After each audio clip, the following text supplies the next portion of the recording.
Boche Gold and Diamonds. Buy now, pay later. Shoranur റെയിൽവേയിൽ തസ്തികകൾ surrender ചെയ്യുന്നതിനെതിരെയും കൂടിയാലോചനാ സംവിധാനം മരവിപ്പിക്കുന്നതിനും ട്രേഡ് യൂണിയൻ അവകാശ നിഷേധം ആരോപിച്ച് DREU പ്രതിഷേധ ദിനം ആചരിക്കും. ആനുപാതികമായി തസ്തികകൾ അനുവദിക്കപ്പെടുന്നില്ല. 3.5 ലക്ഷം ഒഴിവുകൾ നികത്തിയിട്ടില്ല. അതിൽ 2 ലക്ഷത്തിലധികം അതീവ സുരക്ഷാ വിഭാഗത്തിൽപ്പെട്ട ജീവനക്കാരുടേതാണെന്നും ദക്ഷിണ റെയിൽവേ എംപ്ലോയീസ് യൂണിയൻ പറയുന്നു. ലോക്കോ പൈലറ്റുമാർക്ക് റെയിൽവേ ബോർഡ് നിശ്ചയിച്ച ആഴ്ചയിൽ 2 രാത്രി ഡ്യൂട്ടികൾക്കിടയിൽ മതിയായ വിശ്രമം, ആഴ്ച വിശ്രമം എന്നിവ ലഭിക്കുന്നില്ലെന്നും പരാതിയുണ്ട്. ട്രാക്ക് പരിശോധനയ്ക്കുള്ള നൈറ്റ് പട്രോളിങ്ങിന് ട്രാക്ക്മാൻമാർക്കൊപ്പം കരാർ തൊഴിലാളികളെ നിയോഗിക്കേണ്ടി വരുന്നു. ഈ സാഹചര്യത്തിലാണ് 30,000-ഓളം തസ്തികകൾ സറണ്ടർ ചെയ്യാനുള്ള നിർദ്ദേശം റെയിൽവേ ബോർഡ് നൽകിയിട്ടുള്ളതെന്നും DREU ഡിവിഷണൽ സെക്രട്ടറി സുജിത് പറഞ്ഞു.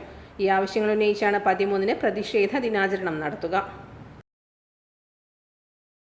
Time kids pre school, Mannannur road, Vaniyamkulam.